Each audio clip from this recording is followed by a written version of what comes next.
آج سے تقریباً 3500 سال پہلے اللہ نے قارون کو کیوں زمین میں دھسا دیا؟ کیا آپ نے کبھی سوچا ہے کہ ایک شخص کے قدموں تلے زمین اچانک پھٹ جائے، سونا، خزانے، محل، غرور اور پھر سب کچھ ایک لمحے میں مٹی کے نیچے چلا جائے؟ وہ شخص جو خود کو ناقابل شکست سمجھتا تھا، جسے اپنی دولت پر ناز تھا، جسے یقین تھا کہ اس کا مقام کبھی نہیں ڈگمگائے گا، لیکن پھر زمین نے اسے نگل لیا۔ یہ کوئی داستان نہیں، یہ قرآن کریم میں بیان کردہ ایک لرزہ خیز حقیقت ہے۔ یہ قصہ ہے قارون کا، اور سوال یہ ہے کہ اللہ نے قارون کو کیوں زمین میں دھسا دیا؟ قارون بنی اسرائیل کا ایک شخص تھا، نسب کا اعتبار سے حضرت موسیٰ علیہ السلام کا قریبی رشتہ دار۔ مفسرین کے مطابق جیسا کہ تفسیر ابن کثیر میں بیان ہوا ہے، وہ حضرت موسیٰ علیہ السلام کے چچا زاد بھائی تھے، لیکن رشتہ قریب ہونے کے باوجود دل بہت دور ہو چکا تھا۔ قرآن کریم میں سورہ القصص آیت 76 میں اللہ تعالیٰ فرماتا ہے،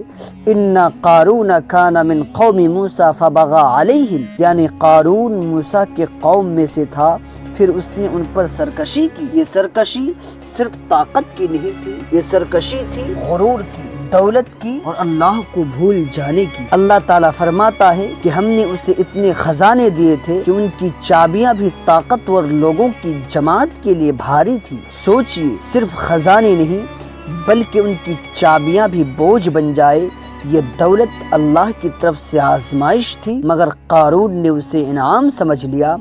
قوم کے نیک لوگوں نے اسے نصیحت کی کہ جو اللہ نے تمہیں دیا ہے اس سے آخرت کا گھر تلاش کرو، دنیا میں بھلائی کرو اور فساد نہ پھیلاؤ، لیکن اس نے جواب دیا، انما اوتیتہ علی علم عندی، یہ سب مجھے میرے اپنے علم کی وجہ سے ملا ہے۔ پھر ایک دن وہ اپنی بیوی شان و شوکت کے ساتھ نکلا، قیمتی لباس، خادموں کا ہجوم، چمکتے ہوئے خزانے۔ قرآن کہتا ہے فخرج علی قومہ فی زینتہ، وہ اپنی زینت میں قوم کے سامنے نکلا۔ کمزور ایمان والے کہنے لگے، کاش ہمیں بھی قارون جیسا مال ملتا، واقعی وہ بڑا نصیب والا ہے۔